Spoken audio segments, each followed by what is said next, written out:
Muy buenos días. Seguridad nacional y tareas de la Fuerza Armada. De esto hablaremos en República.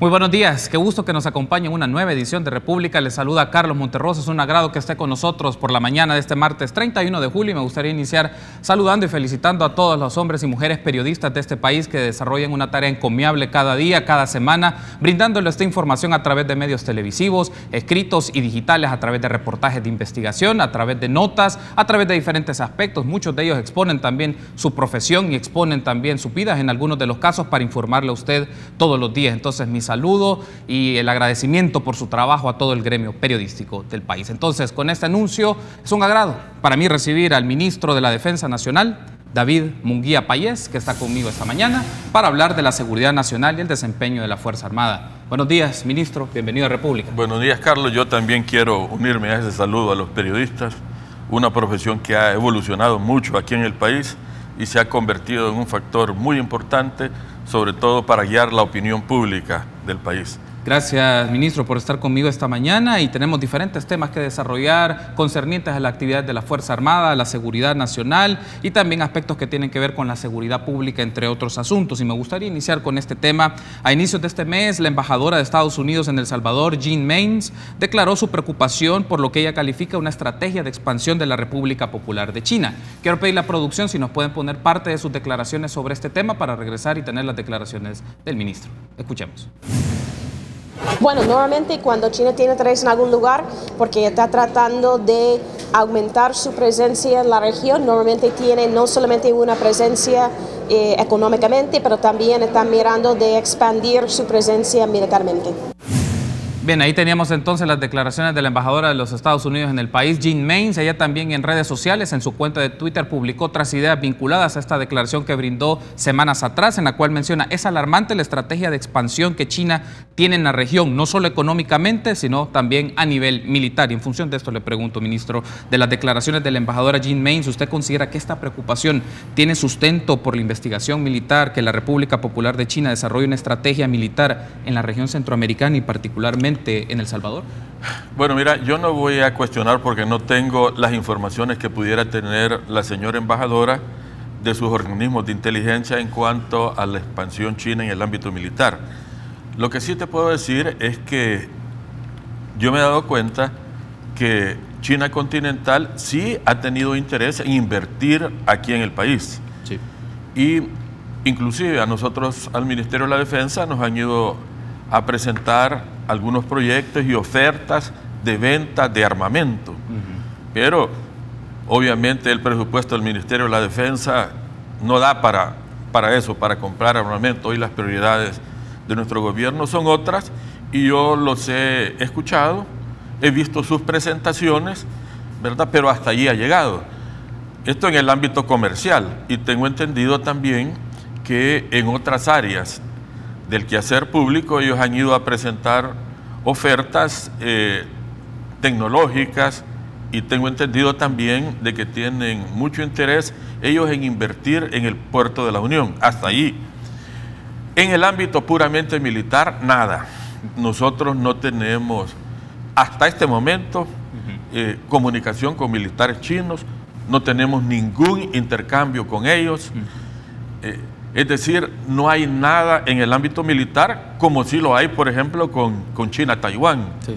Y lo hay con los Estados Unidos, con Colombia, con Chile, con Brasil, donde oficiales nuestros van a capacitarse y oficiales de ellos vienen también aquí al país algunas veces a capacitarse y otras veces nada más a dar clases en nuestras escuelas. Pero con China, cero comunicación, cero relaciones en el ámbito puramente militar. Si retomamos un poco las declaraciones, ministro, pero lo quiero ampliar un poco más en perspectiva geopolítica.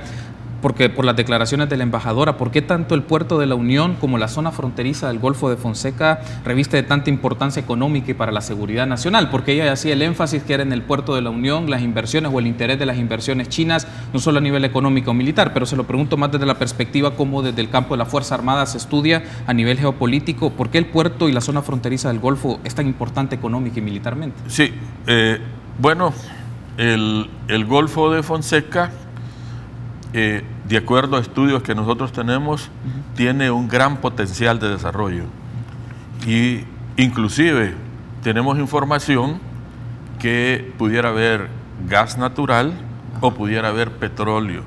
Entonces, eso pudiera ser atractivo para cualquier país del mundo. Nosotros en El Salvador no tenemos el capital para poder hacer las investigaciones que comprueben eso, o si las hubiera, explotarlo, porque se necesita mucho dinero y nosotros no lo tenemos.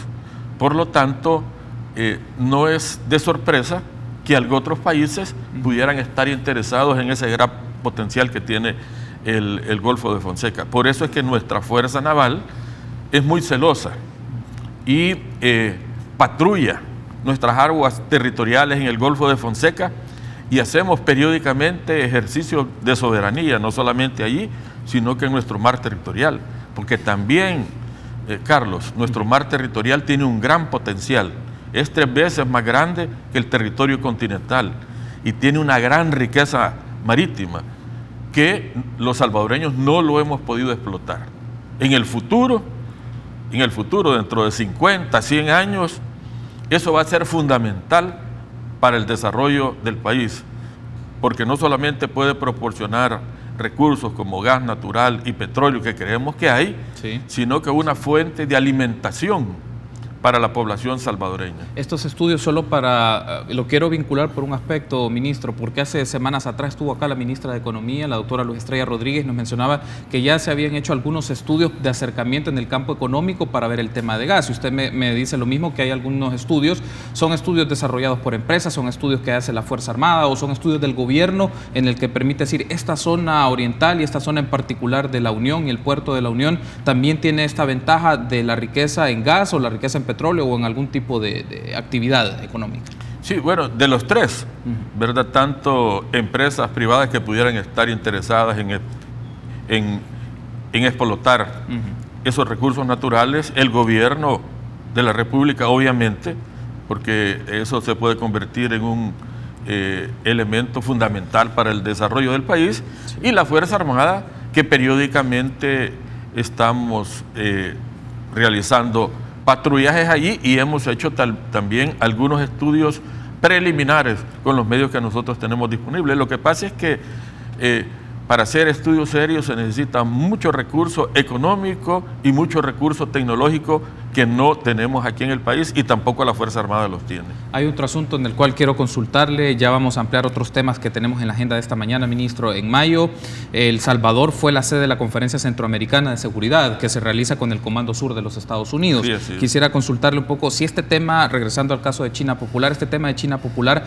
ha sido discutido en este espacio o más bien fue dedicado al tema de la seguridad fronteriza, el monitoreo del tráfico de drogas, o en este entorno de la Conferencia Centroamericana de Seguridad, el caso de China Popular es parte de la discusión. No, ese tema no se analizó. Okay. No lo consideramos nosotros. Los temas que analizamos estuvieron relacionados con el combate conjunto de la región en contra del crimen organizado, transnacional, en el Triángulo Norte, particularmente el principal generador de violencia, que son las pandillas. También otro eje que desarrollamos ahí fueron el eje de protección civil, cómo podemos en conjunto enfrentar la catástrofe producida por fenómenos naturales. También siempre sale el tema de derechos humanos y últimamente se está introduciendo el tema de género. Esos han sido los temas fundamentales que se tocaron en la región. El intercambio en el ámbito de la seguridad, el intercambio de inteligencia, el trabajo conjunto de los tres países en las fronteras comunes. Eso precisamente fueron los temas. Temas extrarregionales no se tocaron. Ok, perfecto. Debo hacer la primera pausa, ministro. Al regresar hablemos un poco del Triángulo Norte, ya que se ha hecho esa mención, y un poco el trabajo que tiene el Ministerio de la Defensa en materia de seguridad pública. Una pausa. Regresamos.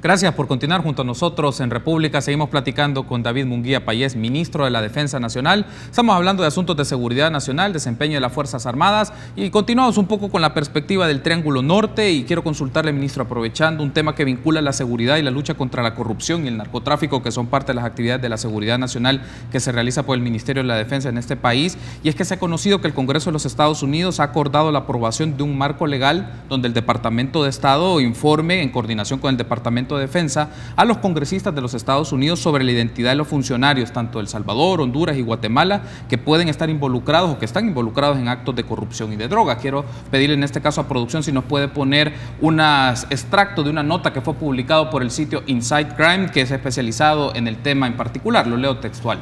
Las dos cámaras que forman el Congreso de Estados Unidos acordaron la aprobación el miércoles 26 de julio en Washington de una ley que obligará al secretario de Estado a informar al Congreso la identidad de los funcionarios de los países del Triángulo Norte involucrados en corrupción y tráfico de drogas. Si podemos poner la segunda parte, por favor.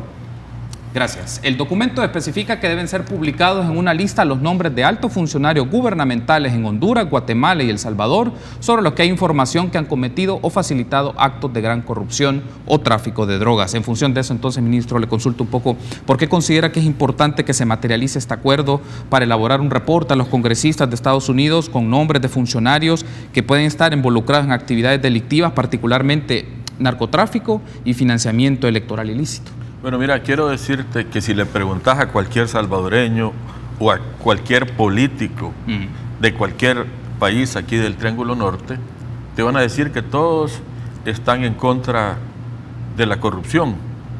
Y si me lo preguntas a mí, te voy a decir lo mismo. En cuanto a esa lista, los Estados Unidos es un país soberano y ellos pueden requerir la información que ellos necesiten. No obstante eso, ahí hay que tener mucho cuidado, en el sentido de que no solamente por un señalamiento de una persona, sin que antes haya sido vencido el juicio, ¿verdad?, debería aparecer en cualquier tipo de lista que tenga los Estados Unidos o aquí mismo en el país, porque hay muchos señalamientos que soslayan la presunción de inocencia aquí en el país. Y pueden atentar contra tu dignidad como persona, y después sencillamente te van a dar excusas o te van a decir que lo siento y ya han manchado tu nombre. Entonces estamos de acuerdo en esas listas, pero yo creo que debería haber mucha responsabilidad, de tal manera que las personas estas que puedan aparecer en esas listas deberían haber primero sido juzgadas y comprobado el delito para poder aparecer allí. Porque, mira, aquí se está jugando mucho con la dignidad de las personas, sobre todo en redes sociales, donde te pueden acusar a ti de cualquier cosa y ya la gente piensa que es cierto, y es una acusación allí infundada que viene de un anónimo y te desprestigian. Entonces hay que tener mucho cuidado con eso. Aunque se asume, porque es información que tiene el Departamento de Estado y el Departamento de la Defensa de Estados Unidos, que hay una información de inteligencia que les permite tener rigurosidad o de evidencia para decir que las personas de esta lista, según la información que ellos tienen, son personas que pueden estar vinculadas a actividades de corrupción y de narcotráfico. En función de eso le pregunto, ministro, ¿cuáles pueden ser las implicaciones para la institucionalidad salvadoreña? Digamos, que se publique una lista en la cual hay información y evidencia de personas, funcionarios o exfuncionarios que estén vinculadas en redes políticas, pero también en redes de narcotráfico. No, lo que pasa es que tendría que aclararse bien lo que son sospechas y lo que es comprobación. Ahora, ahí también tenemos que tener cuidado, porque eso puede ser aprovechado aquí en el país también para descalificar gente en el ámbito político, ¿verdad? Pero yo creo que los Estados Unidos es un país serio y espero, como te digo, que si saca una lista, si publica una lista, debe ser porque en realidad sí ha comprobado, y preferentemente, y repito, debería ser esta persona juzgada y declarada culpable, porque solo por meras sospechas, mira, hay tanta gente en los centros penales purgando penas que ellos no han cometido delitos, ¿verdad? Y sencillamente por un mal procedimiento, por una acusación, están ahí y son inocentes. Entonces, esos temas son muy delicados y deben de manejarse en forma muy cuidadosa. Ok, en ese sentido, ¿usted considera que de publicarse, porque algo que debe de aprobarse también por el presidente de los Estados Unidos, es un trabajo en conjunto con las fuerzas fiscales, con las fuerzas policiales, para llevarlo a nivel institucional, en el cual permita, si se tiene este listado, pues se debe de llevar conforme a derecho las investigaciones, pero también vencerse en juicio para efectos de tener la claridad y la evidencia de que estos casos así es, y no se vaya a constituir para usted como un tema que pueda ser hasta difamación o que no necesariamente tenga vinculación? Una manipulación política al interior de nuestros mismos países y como resultado de eso salgan implicadas personas que no tienen nada que ver. Ok, bien, hay otro aspecto que quiero aprovechar y le consulto, ministro, porque la semana pasada también ha estado intensa en diversas actividades, vinculadas también a procesos de candidaturas a la presidencia de la República, vinculada a partidos políticos, y le consulto, ¿hay una lectura en particular de la Fuerza Armada sobre estos procesos, de esta coyuntura en particular que ha pasado el país, sobre todo de candidaturas a la presidencia de la República y de partidos políticos? Bueno, mira, primero hay que aclarar una cosa. La Fuerza Armada, por Constitución, es apolítica, pero apolítica partidaria. Es decir, que nosotros como institución no podemos decantarnos, digamos, públicamente por un partido o por otro partido. Sí. Individualmente es otra cosa. Cada miembro de la Fuerza Armada tiene su corazón a la izquierda, a la derecha, al centro, ¿verdad? O inclusive puede ser un anarquista. La situación política en el país le importa a la institución armada. ¿Por qué? Bueno, porque las decisiones políticas que se toman y las decisiones apegadas a derecho y no apegadas a derecho siempre tienen una repercusión en la sociedad. Y una mala decisión puede decantar en problemas de carácter social.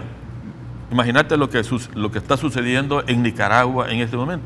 Por lo tanto, nosotros como Fuerza Armada debemos de monitorear todo el escenario político y los movimientos de los políticos, porque algunas de estas decisiones pueden generar problemas y esto involucrarnos a nosotros en segunda instancia, ¿verdad? En ese sentido,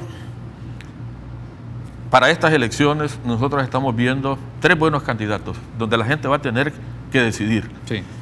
Y lo importante aquí es dejar a la gente que decida libremente.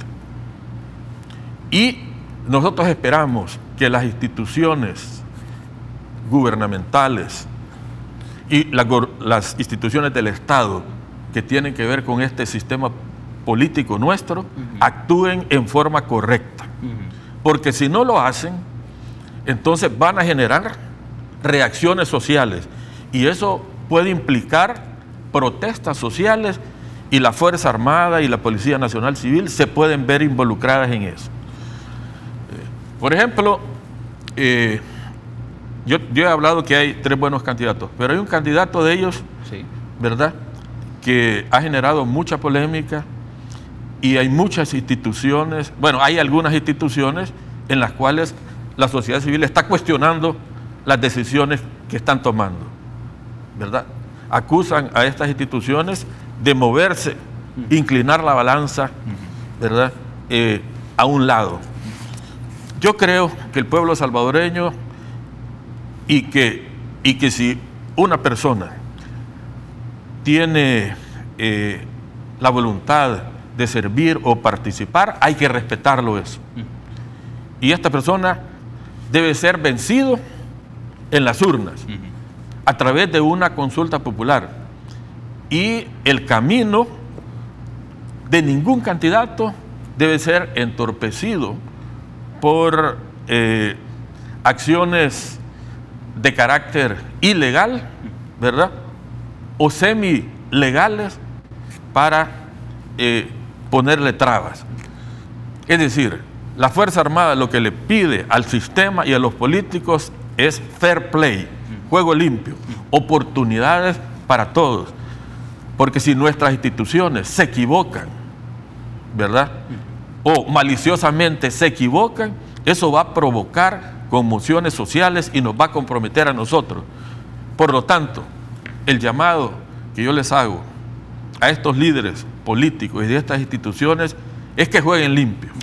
Hay un asunto aquí que ha mencionado, ministro, y que lo ha reiterado en varias ocasiones, solo para efectos de nuestra audiencia y pueda quedar claro, cuando menciona que decisiones institucionales que no pueden permitir o que pueden afectar a la participación de uno de los candidatos, y pongámosle nombre, Nayib Bukele en particular, que es uno de los casos que ha estado en discusión la semana pasada, puede comprometer a la Fuerza Armada. Mencionado, cuando se refiere a eso, ministro, puede comprometer a la Fuerza Armada porque una mala decisión de este tipo puede causar conmociones sociales, sí, ¿verdad?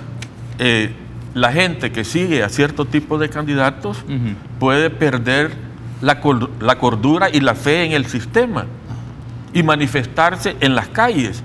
Y esas manifestaciones, ya cuando la gente esté en las calles, se pueden volver incontrolables. Entonces, ¿qué es lo que viene en ese momento? La participación de la policía, la participación de la Fuerza Armada en apoyo de ellos. Entonces, nos compromete a las autoridades. Entonces, lo mejor sería que se tomaran decisiones correctas, que hubiera juego limpio y que la población salvadoreña fuera consciente de eso y nadie tuviera que manifestarse de esa manera para no comprometernos a nosotros. Por la lectura entonces que me ha dicho, ministro, y recopilando, por la Fuerza Armada lleva un monitoreo de los procesos sociales y de los procesos políticos. Sí, nosotros llevamos un monitoreo de todo porque tenemos que anticiparlo a cualquier escenario de crisis que se dé. Mira, en estos periodos electorales y preelectorales, el país se comienza a tensionar. El tema es que nuestros políticos, nuestros líderes, no deben de entender eso y ese tensionamiento no debe quebrarse, ¿verdad?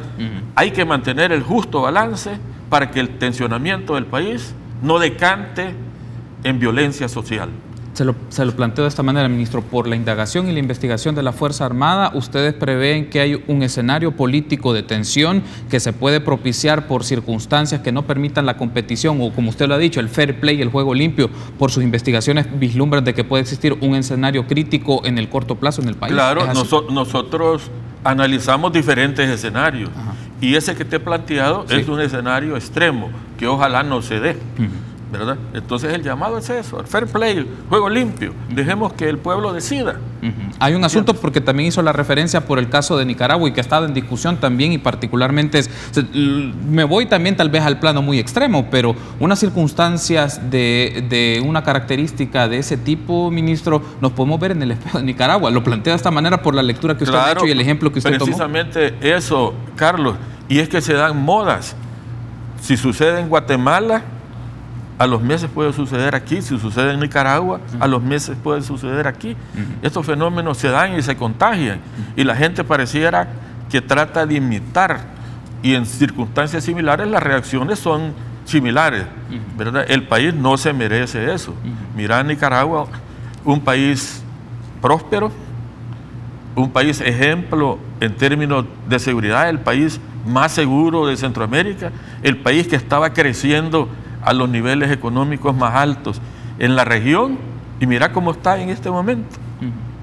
Entonces, eso no lo queremos nosotros para El Salvador.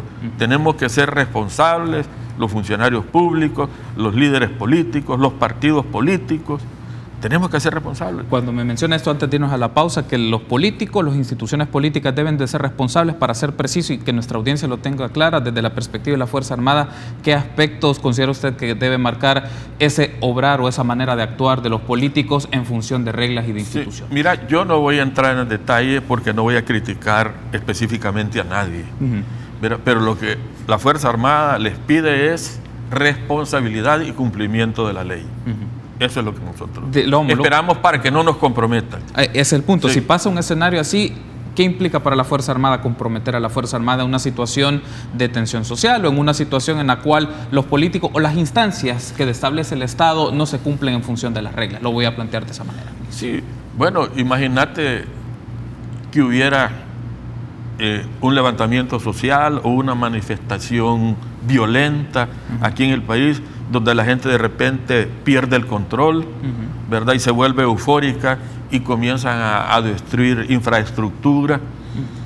Entonces, ¿qué sucede ahí? Que el gobierno tiene el deber de hacer respetar las leyes, de proteger la propiedad privada. Entonces, en primera instancia tiene que ir la policía, ¿verdad?, a controlar y, si es necesario, a reprimir para evitar el incendio.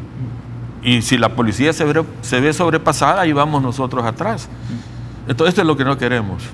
¿Entiendes? Ok, ministro, perfecto. Debo de hacer una pausa. Al regresar vamos a seguir ampliando un poco estos temas, hablar aspectos de la seguridad pública, el trabajo con la Policía Nacional Civil y otras actividades concernientes a la Fuerza Armada. Una pausa, regresamos.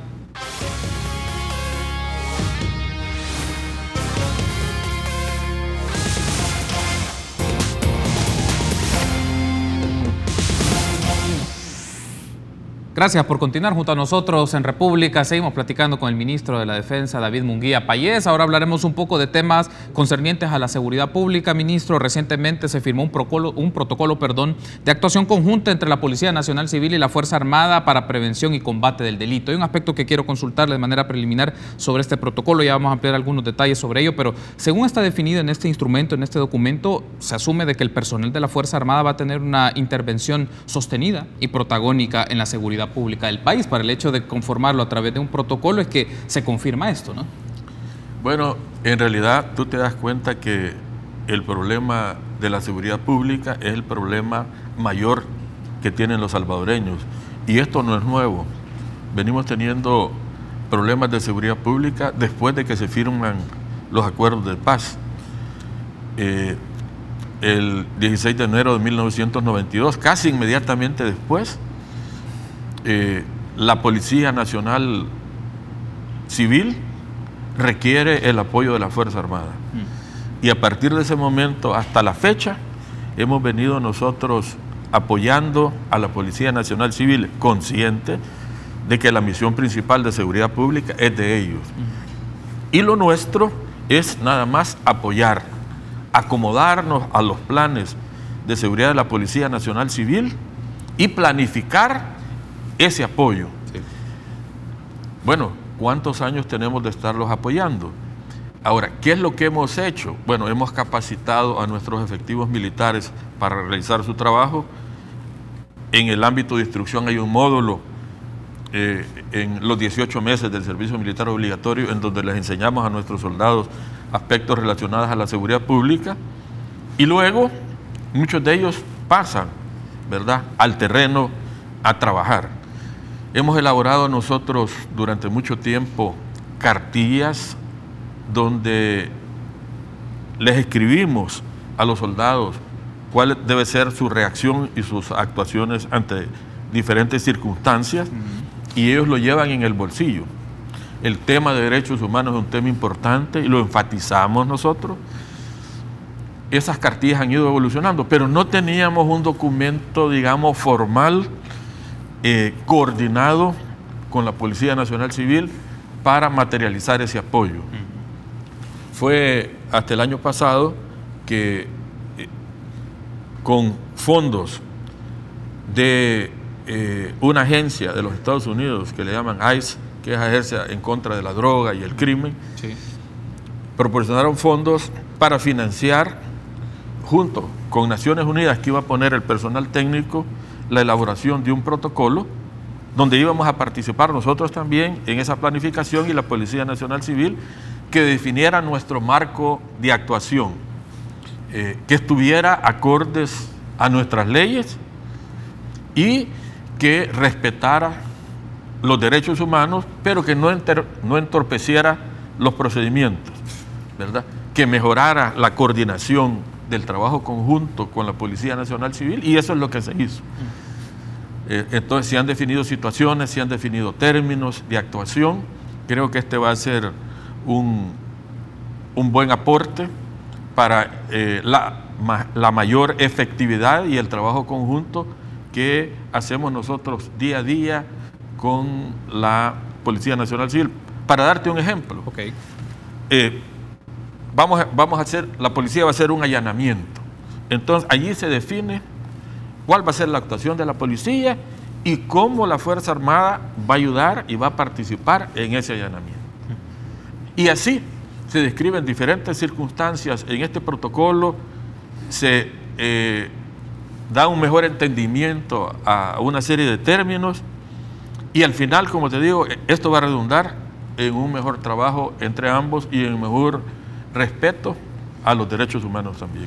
Sí, hay un asunto de la descripción que usted me ha ofrecido y nos ha ofrecido a nuestra audiencia, ministro, es en este protocolo es ya de manera ordenada a clasificar algunas prácticas y actividades de cómo debe actuar la fuerza militar que está en respaldo en tareas de seguridad pública con la Policía Nacional Civil. Es más, el capítulo 11 de este protocolo define el procedimiento que va a desarrollar de manera unilateral el personal de la FAES con apoyo de la policía ante ciertas circunstancias como usted ha mencionado. La pregunta aquí es, ¿qué va a caracterizar el comportamiento, la acción de la Fuerza Armada, por ejemplo, ante escenarios y críticas también, y en este caso investigaciones que se ha presentado a nivel periodístico, en donde su forma de actuar es no el uso legítimo de la fuerza o con la proporcionalidad que esto requiere, que es uno de los asuntos que está en debate, la manera en este protocolo de la forma de actuar de la Fuerza Armada ante un escenario o una situación de un intercambio que se puede generar con grupos criminales? Sí, bueno, mira, primero quiero aclarar una cosa. Nosotros estamos viviendo aquí en el país un clima de violencia muy excepcional en la historia del país, con índices de criminalidades superiores a casi cualquier país del mundo. Para la Fuerza Armada, y digo para la Fuerza Armada porque este es un análisis nuestro, pudiera ser que algunos lo compartan o no lo compartan, estamos viviendo una situación que ha pasado a ser puramente de seguridad pública a convertirse en un problema de seguridad nacional, en donde el mayor generador de violencia en el país, que son las pandillas, no solamente se ha convertido en un fenómeno criminal, sino que en un fenómeno social también, por el arraigo y la presencia que las pandillas tienen, sobre todo en los barrios populares. En ese sentido, la actuación de la Policía Nacional Civil junto con la actuación de la Fuerza Armada estamos operando en una zona gris, ¿verdad? Donde se ha sobrepasado el tema de la seguridad pública y estamos llegando a un pequeño conflicto interno social aquí en el país, ¿verdad? Por el accionar pandilleril, en donde nuestros códigos penales y procesales penales vigentes no dan respuesta totalmente a la amenaza con la cual nosotros nos estamos enfrentando en este momento. Es decir, no es un escenario de guerra totalmente, no es un escenario de seguridad pública totalmente. No se aplican, algunas veces son anacrónicas las imposiciones que nos dan estas leyes, ¿verdad? Son anacrónicas. Por la excepcionalidad y la gravedad del problema que estamos enfrentando. Y esto compromete tanto a los efectivos militares como a los efectivos de la Policía Nacional Civil, ¿verdad? En donde hay veces que se genera un pequeño escenario de guerra y tienen que actuar ellos como que estuvieran en una guerra, ¿verdad? Pero en realidad el marco que los regula es un marco de seguridad pública. Por eso es, y a lo mejor este tema lo ibas a tocar tú, de que nosotros tenemos varios soldados presos en este momento, que han sido condenados por hacer mal uso de la fuerza. Sí. La población salvadoreña debe saber que cada vez que hay un enfrentamiento con pandilleros y hay un pandillero muerto, los soldados son capturados, se les incautan sus fusiles y ellos van detenidos temporalmente mientras se investiga.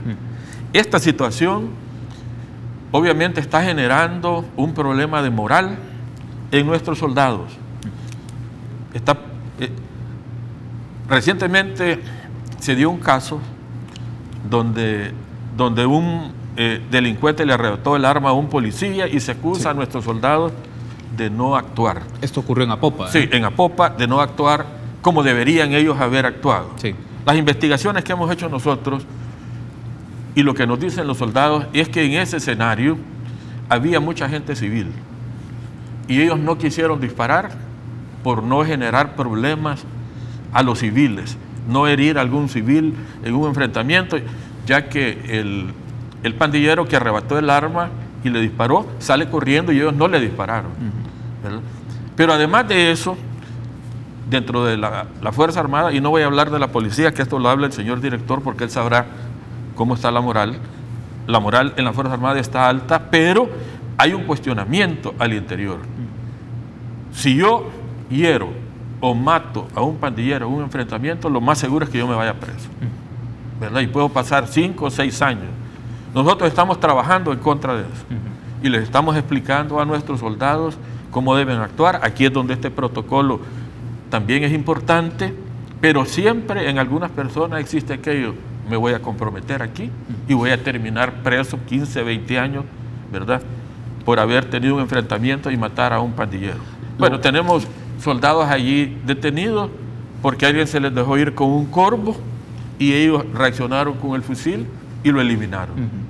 Lo voy a plantear de esa manera, ministro, por la declaración y el ejemplo que usted pone, pero hay un debido proceso para las cosas y en estas circunstancias que se dan y lo que tiene que aplicar en el marco legal tanto para agentes policiales como agentes de la Fuerza Armada. El asunto es, usted ha mencionado que eso puede afectar la moral, pero también me genera un contraste porque si se debe llevar el debido proceso para efectivos militares y agentes policiales de no hacerlo, también se manda un mensaje de impunidad, ¿no cree usted? Sí, no, es que yo no estoy hablando de que tiene que haber impunidad. Yo te estoy primero explicando la complejidad de los escenarios a los cuales nosotros estamos enfrentando, que hay un momento que pareciera que es una guerra, que no solamente es un tema de seguridad pública, y la gente actúa, digamos, de esa manera, ¿verdad? Es decir, si te disparan con una pistola para matarte y tú contestás con un fusil o con una ráfaga de fusil, a los ojos de un juez pudiera ser que estás haciendo uso excesivo de la fuerza, ¿entendés? Sí. Y te puedes ir preso. Entonces, estos son los problemas que nosotros estamos enfrentando y con los cuales tenemos día a día que estar lidiando y explicándoles a nuestros soldados cómo deben actuar, cuáles son las reglas de enfrentamiento, para no comprometerse. Pero la realidad es que tenemos muchos soldados nosotros detenidos por eso, otros todavía están en proceso y mientras están en el proceso puede durar 1 año o más y para mientras ellos se encuentran recluidos. Entonces, ¿afecta eso o no la moral de nuestra gente? Sí las está afectando, ¿verdad? Pero en eso estamos trabajando nosotros, para que ellos actúen correctamente y sean eficientes en su trabajo. Lo planteo de esta manera, ministro: los agentes militares, pero también las unidades especializadas de la Policía Nacional Civil, en principio, por sus características y su adiestramiento, va en función de neutralizar. Digamos que el uso de la fuerza debe ser como el último escenario, pero su estrategia y su capacitación es para neutralizar a un grupo, a un sector del crimen organizado, en este caso pandillas, que no necesariamente tiene ese tipo de adiestramiento. Es decir, el último escenario es este del uso de la fuerza con proporcionalidad. Entonces, el asunto es la capacitación que tienen los agentes y efectivos militares es para neutralizar, porque también la sospecha o los señalamientos e investigaciones periodísticas que se hacen es uso desmedido de la fuerza. ¿Cómo se puede hacer esta distinción? Sí, lo que pasa es que está de moda el tema de derechos humanos y nosotros estamos comprometidos a respetarlo, ¿verdad? Y nosotros adiestramos a nuestra gente, la capacitamos en el tema de derechos humanos, pero como te digo, de repente el escenario te cambia de seguridad pública a un pequeño escenario de guerra y pareciera de que nuestras leyes son anacrónicas para eso. Te voy a poner otro ejemplo. Estamos viviendo una situación extraordinaria. ¿Estamos de acuerdo? Estamos de acuerdo. Entonces, ¿por qué el gobierno y la seguridad pública está pidiendo que se den medidas extraordinarias? Porque quiere decir que con las medidas que nosotros estamos operando en este momento no están dando resultados por el escenario y por la amenaza a la cual estamos enfrentando. Entonces, eso te genera confusión en la gente, ¿verdad? Obviamente eso se corrige con el adiestramiento, pero hay momentos a la hora del enfrentamiento que las cosas se pueden ir fuera de control por el cambio de escenario de seguridad pública a un pequeño escenario de guerra. Digo, si nosotros aquí en El Salvador periódicamente, casi todos los días, estamos teniendo enfrentamientos armados con las pandillas, y esto no es normal en ningún país del mundo, ¿verdad?, en el ámbito de su seguridad pública. El tema, sí, Carlos, es sumamente complejo, sí, ¿verdad? Nosotros somos profesionales, estamos trabajando en eso, estamos comprometidos con respetar los derechos humanos, pero yo le pido a la población, le pido a las autoridades que entiendan también lo difícil que es estas circunstancias en las cuales nuestros objetivos, nuestros efectivos están viendo comprometidos. Lo voy a poner de esta manera antes de irme a la pausa, ministro. Le consulto lo siguiente, porque me describe usted, si el gobierno está solicitando, por ejemplo, la permanencia de medidas extraordinarias con reformas a la ley penitenciaria, pero el escenario se incrementa y, como usted menciona, la Fuerza Armada tiene enfrentamientos cotidianos con grupos criminales, con pandillas. Entonces, desde su perspectiva, es una muestra que las acciones represivas que ha hecho el Gabinete de Seguridad no han funcionado. No he dicho eso, ¿verdad? No he dicho eso. Lo que quiero decir es que no han sido tan eficientes como deberíamos haber sido, porque algunas de estas leyes son anacrónicas en función de los escenarios a los cuales nos estamos enfrentando nosotros en este momento. Es decir, la mayor parte de medidas extraordinarias que se están pidiendo en este momento tienen que ver con reformas a la ley penal, que es sumamente amigable con el sistema de prisiones aquí en el país. Es decir, esta ley está ideada y ha sido hecha con los estándares internacionales que no están pegando con el problema que nosotros estamos teniendo en este momento. Pues el mismo escenario se pasa a la gente que está operando en el terreno, combatiendo a las pandillas, en el sentido de que hay muchas leyes que son todavía anacrónicas, sí, y en el fondo deberían haber algunas medidas extraordinarias también para poder ser más efectivos en el terreno. El tema es que en la medida que hay que se implementan estas extraordinarias, se restringen las libertades individuales y al mismo tiempo se comienza a entrar en conflicto con el tema de derechos humanos. Entonces tú tenés que buscar un balance de tal manera de proteger los intereses de las mayorías, ¿verdad?, respetando los derechos humanos, pero siendo también eficiente. Debo de hacer una pausa, ministro. Vamos a ampliar un poco este tema, también hablar otros aspectos concernientes al trabajo de la Fuerza Armada. Regresamos.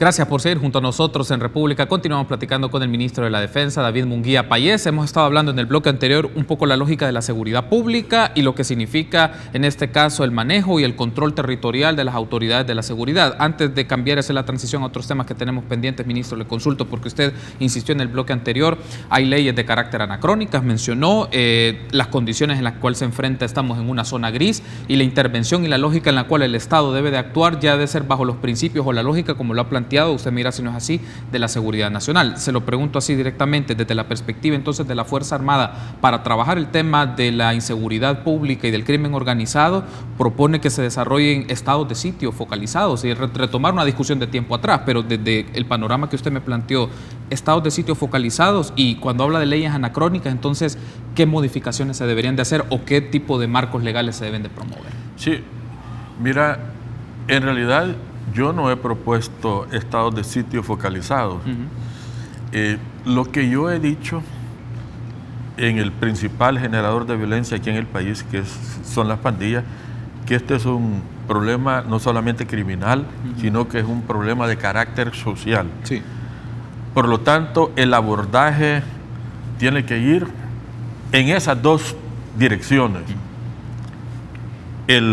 Las pandillas en el país se han convertido en una especie de subcultura, sobre todo en los barrios populares, que están agrupando a muchos jóvenes, que les es atractivo eso. Entonces, hay que analizar bien ese problema y hay que tratar de revertir esa cultura de alguna manera. Obviamente, siempre tenemos nosotros que reprimir, porque no podemos dejar y permitir la impunidad cuando alguien comete un delito. Pero si tú lo analizas desde el punto de vista social, vas a encontrar otras soluciones a este tipo de problemas. Entonces, eso es lo que estamos proponiendo, ¿verdad? O sea, no estamos proponiendo solamente represión o más represión, porque en el ámbito de la seguridad hay una proporción directa entre más seguridad y menos derechos individuales. Cuando el problema se hace más grande, la seguridad va un poco más allá. Y se restringen derechos. Y se restringen los derechos. Ajá. Entonces, ¿hasta dónde, una de las preguntas, hasta dónde está la sociedad salvadoreña, la sociedad política, dispuesta a manejar esos límites? ¿Entiendes? ¿Verdad? Para que el problema se resuelva de la mejor manera y en el menor tiempo posible. Pero, paralelamente, debe de ir el tema de carácter social. ¿Cuáles son los problemas que están ocasionando que los jóvenes estén yendo a las pandillas? ¿Cómo puedes evitarlo? Sí. Eso, ¿verdad? ¿Cómo puedes tender un puente para que aquellos jóvenes que están en pandillas y quieren salirse de las pandillas lo puedan hacer? O sea, todas esas cosas son las que deben de complementar este sistema que estamos desarrollando nosotros para combatir la delincuencia, y no solamente el tema represivo, que es necesario y que no lo podemos obviar, ¿entiendes? Entonces, eso es lo que, ese es mi punto de vista, ¿verdad? No estoy proponiendo necesariamente más represión o estados de sitio focalizados. Esas estrategias las va a determinar la Policía Nacional Civil, si le convienen, no le convienen, si son necesarias, no son necesarias, y nosotros vamos a planificar sobre eso. Entonces, solo... o sea, la visión de nosotros como Fuerza Armada en este problema es mucho más amplia que el tema necesariamente de seguridad pública. Usted mencionó, y reitero esta pregunta que le mencionaba hace unos instantes, que hay leyes anacrónicas. Cuando se refiere a leyes anacrónicas, ¿cuáles son? Y desde la perspectiva de la Fuerza Armada, ¿qué modificaciones deberían de proponerse en la lectura que hace la Fuerza Armada de las condiciones de inseguridad? Mira, este es un tema bien complejo, ¿verdad? Lo que pasa es que después de que se firman los acuerdos de paz, se modifican el Código Penal y el Código Procesal Penal, con códigos sumamente garantistas, pensando que toda la violencia que tenía el país se debía al conflicto armado. Pero después de eso nos dimos cuenta que no era así, ¿verdad? Que había cierto tipo de violencia que se escondía en el conflicto armado y comienza a aflorar después del conflicto. Entonces ya las leyes estas y esas modificaciones de esas leyes típicas, ¿verdad? Con estándares internacionales, que esperaban que esta sociedad fuera una sociedad totalmente pacífica, se cayeron. De tal manera que hoy esos códigos, ¿verdad?, han sufrido una serie de reformas, pero increíbles. Ya no son iguales, pero todavía siguen siendo anacrónicos. La violencia y la delincuencia están evolucionando más rápido que nuestra actuación y nuestros respaldos legales. Entonces, este es un tema de especialistas, ¿verdad?, que tienen que entrar y analizar el tema de carácter legal. Yo no soy especialista.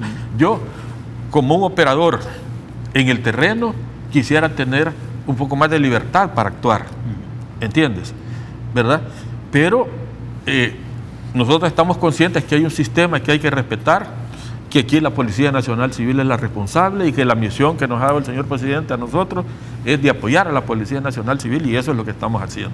Bien, ahora hay otro asunto que quiero aprovechar y consultarle, ya que hemos hablado del tema de las pandillas, y uno de los asuntos que surge acá es la preocupación, o si existe una preocupación dentro de las Fuerzas Armadas sobre sospechas de infiltraciones en agentes militares o efectivos militares de los segmentos de las pandillas. ¿Por qué se lo consulto? Porque está el caso del cadete Meléndez Aguilar de la Escuela Militar, en la cual la Fiscalía le acusa que es parte de una instancia de crimen organizado, de una pandilla. Entonces, la pregunta que deriva esto, y usted me confirmará este dato también, que desde el 2009 se han separado 650 elementos de la Fuerza Armada por sospecha de algún vínculo con pandillas. Le consulto directamente. ¿Hay preocupación en la Fuerza Armada sobre esto? ¿Han identificado algún patrón en particular? Sí, hay preocupación en la Fuerza Armada desde el momento en que nosotros reclutamos, ¿verdad? O desde el momento que la recluta nos llega de los barrios populares, en donde es bien difícil que los jóvenes que viven en Apopa, en Soyapango, en Ciudad Delgado o en el interior del país no hayan tenido algún vínculo con las pandillas. Es decir, no necesariamente que ellos sean pandilleros, pero siempre hay una relación, que un primo, que un hermano, ¿verdad? Siempre hay alguna relación. Entonces, el primer problema que estamos teniendo nosotros es reclutar, ¿verdad? Es reclutar. ¿Dónde vamos a reclutar y a quiénes vamos a reclutar? El servicio militar en El Salvador es obligatorio, pero no se cumple. Sin embargo, hay una demanda de los barrios obreros, campesinos, de los barrios populares, por ingresar a la Fuerza Armada. El crimen organizado transnacional y las pandillas siempre han tenido como objetivo infiltrar instituciones del gobierno, sobre todo aquellas que están vinculadas al área de seguridad pública. Entonces nosotros somos un blanco de infiltración. ¿Qué es lo que hemos hecho para evitar la infiltración? Primero, filtros al ingreso, exámenes psicológicos, investigaciones de personal, cuando hay duda, el uso del polígrafo y otra serie, entrevistas, ¿entiendes? Revisión del cuerpo para ver si las personas tienen tatuajes, no tienen tatuajes, y todo eso se convierte para nosotros en un filtro para evitar el ingreso a la institución armada. No obstante, no hay una medida de seguridad que te garantice al 100% de que no se te va a pasar algo o alguien. Luego, durante el desempeño, observamos a la gente, seguimos haciendo entrevistas, preguntamos a los compañeros el desempeño de todos, ¿verdad? Pero aún así, siempre alguien se cuela. De tal manera que en este proceso, hemos nosotros, desde el 2009 hasta la fecha, le hemos dado la baja a 638 elementos por fuertes sospechas de pertenecer a las pandillas o haberles comprobado la pertenencia a las pandillas. En el caso de este cadete, sí, que es Meléndez Arevalo, no Aguilar, Arevalo. Este cadete ingresó a la escuela militar y pasó todos los filtros, entrevistas, el polígrafo, que el polígrafo le damos nosotros una credibilidad del 99%. Es decir, que una persona tiene nada más una posibilidad de 100 de poder burlar el polígrafo. Y es gente adiestrada, son espías, gente que recibe capacitación para burlar el polígrafo. Exámenes psicológicos, entrevistas, visitas a las comunidades donde ellos viven. Este fue el caso de este cadete. Ingresó al primer año.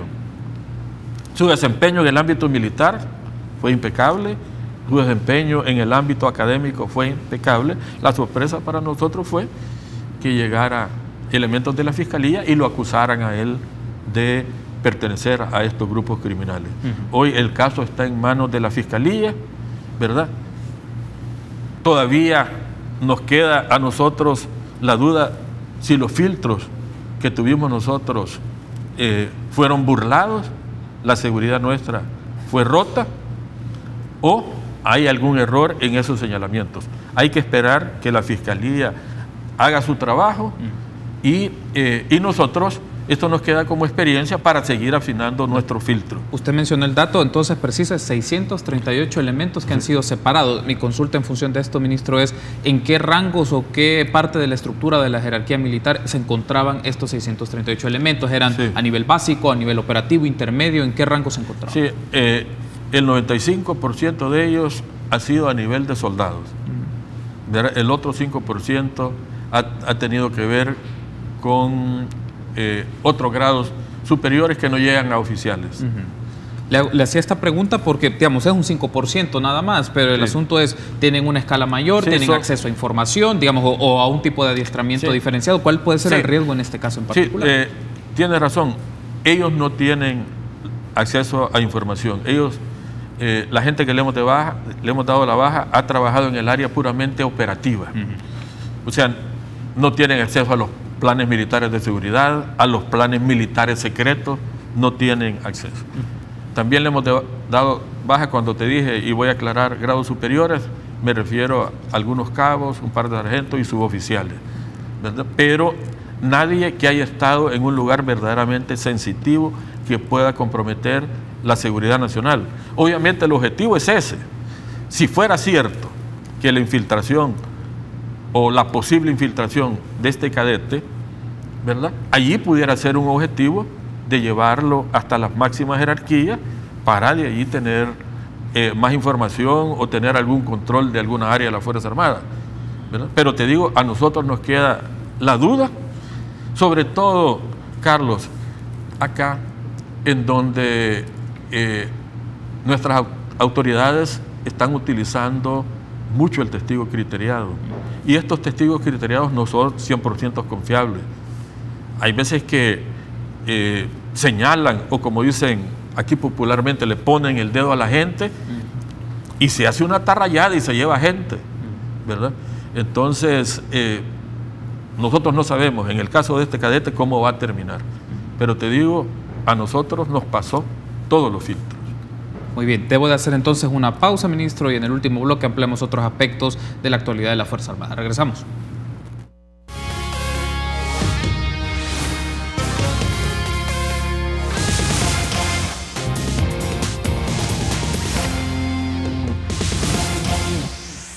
Último bloque de la entrevista que tenemos en esta ocasión con el ministro de la Defensa, David Munguía Payés. En esta oportunidad hablemos un poco, ministro. La Fuerza Armada desarrolla en este periodo de vacaciones operativos de seguridad. Para que lo conozca nuestra audiencia y para la información en términos generales, ¿cuál va a ser el dispositivo y cuál van a ser las actividades que va a desarrollar la Fuerza Armada en este periodo de vacaciones en materia de seguridad, en el apoyo y en el refuerzo al trabajo que también ya desarrolla la Policía Nacional Civil? Sí, bueno, mira, primero quiero reiterar el compromiso que tiene la Fuerza Armada de apoyar al país en el ámbito de seguridad pública y en este periodo en particular de garantizarle a los salvadoreños una vacación segura. Nosotros tenemos un dispositivo con más de 14,000 efectivos desplegados en el territorio en forma periódica, en diferentes planes.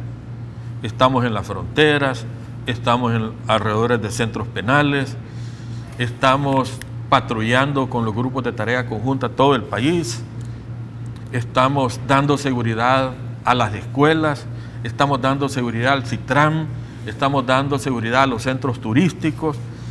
Es decir, tenemos un despliegue permanente. ¿Qué hacemos en el periodo de vacaciones?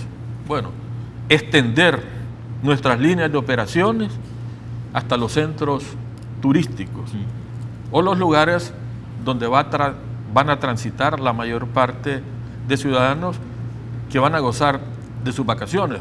Por ejemplo, vamos a estar en la Feria Internacional, vamos a estar en actividades cívicas y religiosas.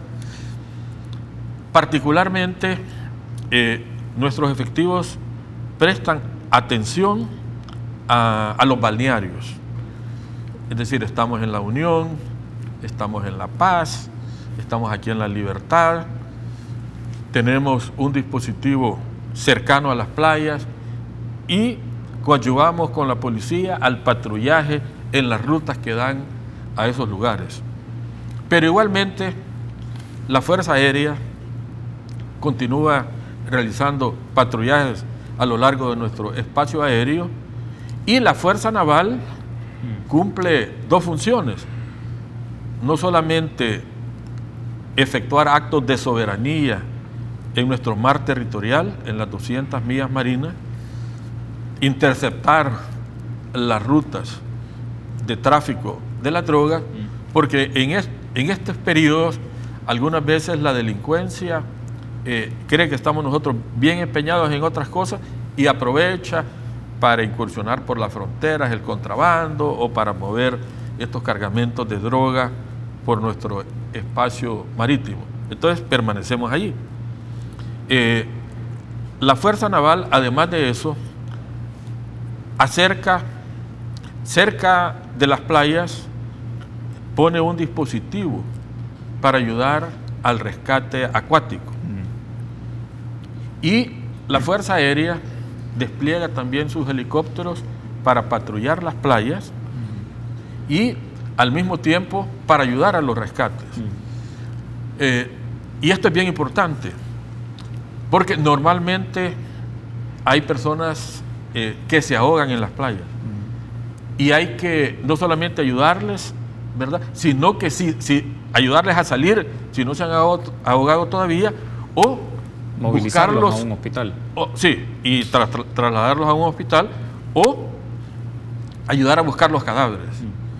Y estas misiones las cumplimos en forma periódica. La gente no sabe, pero muchas veces cuando hay un ahogado, nosotros le permitimos a la familia que aborde nuestras lanchas, y con las lanchas nuestras vaya a buscar los cadáveres de las personas que están desaparecidas o que están ahogadas. Igualmente lo hacemos con los helicópteros. La gente sube a nuestros helicópteros y a lo largo de la playa o en los lugares donde nosotros pensamos que pueden estar el cadáver del ahogado, allí patrullamos, allí llevamos a la familia. Esta, digamos, es una labor importantísima que estamos desarrollando nosotros en este periodo de vacaciones. Ahora, el compromiso es no descuidar el dispositivo que normalmente tenemos, sino que extender nuestras líneas de operación a los centros turísticos o a los lugares donde los ciudadanos están festejando. En función entonces, ministro, de la descripción que me ha hecho, que hay un dispositivo extraordinario por la semana en la que nos encontramos de vacaciones, pero también no se puede dejar de lado el dispositivo ordinario que tiene la Fuerza Armada en zonas marítimas, en fronteras y demás. ¿Cuáles son en particular esas franjas o esas zonas en donde en esta temporada o en esta época la Fuerza Armada pone más énfasis, porque se puede dar una serie de actividades perdón, que pueden afectar a la seguridad pública o garantizarle en este caso la seguridad a la gente en el desarrollo y en el disfrute de sus vacaciones? Bueno, en la Feria Internacional, por ejemplo, donde están las ruedas, en balnearios, ¿verdad?, como Los Chorros, en el mar, en el litoral, en el Tamarindo, en Jiquilisco, en Costa del Sol, en La Libertad. Es decir, en esos lugares es que nosotros ponemos énfasis especial. En las carreteras, ayudándole a la Policía Nacional Civil a controlar las carreteras. Es decir, ese es el trabajo que nosotros hacemos acá. Y luego, obviamente, que nos incorporamos a las festividades también. Por ejemplo, el 4 de agosto, que es el Día del Militar, vamos a participar en un desfile, que tradicionalmente lo hacemos. Comenzamos aquí en la Plaza Beethoven y terminamos en el Parque Cuscatlán. Ponemos stands para exhibir equipo militar donde pueden llegar los ciudadanos y los niños. Tenemos juegos para los niños. Vamos a poner un stand en la Plaza Libertad y otro en el centro comercial aquí en Soyapango. Y vamos a dar algunos conciertos también con banda de música en algunos parques. Esa es la participación que tiene la Fuerza Armada. Ok, bien, estamos casi llegando a la parte final, ministro, me resta un par de minutos solo para tener sus declaraciones finales en materia de, hemos hablado de seguridad pública, planes que vienen en futuro de la Fuerza Armada para las tareas en seguridad pública en particular, parte de los bloques anteriores lo hablamos, pero proyecciones que se tienen en función de las tareas y el protocolo conjunto que va a desarrollar con la Policía Nacional Civil y otras tareas con el Ministerio de Justicia y Seguridad. Sí, bueno, en realidad ya te he descrito a ti el trabajo que nosotros estamos desarrollando con ellos. No prevemos mayores cambios de los que yo te he dicho. Siempre estamos en reunión constante con la Policía Nacional Civil para estar al tanto de los planes de ellos y poder acomodarnos, ¿verdad? El objetivo final, Carlos, es que los ciudadanos se sientan seguros, sobre todo en este periodo de vacaciones. Para todos ellos el compromiso de la Fuerza Armada. Nosotros no vamos a salir a vacaciones, vamos a estar pendientes. Si acaso después de las vacaciones le vamos a dar oportunidad a nuestros efectivos que puedan salir, pero en este periodo es cuando más ocupados estamos. Ok.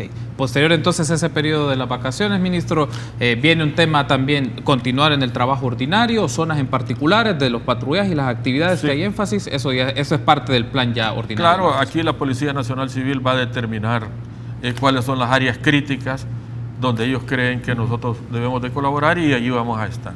Perfecto, ministro. Quiero darle las gracias por haberme acompañado. Hemos tenido una entrevista extendida, hemos hablado de diferentes temas y espero que nos volvamos a encontrar en este espacio de República para tener el posicionamiento desde el Ministerio de la Defensa y desde su titular, en este caso su persona, para que nos comente un poco de las tareas, posicionamientos y actividades en materia de seguridad pública del Ministerio. Gracias, Carlos, y un saludo a todos los salvadoreños.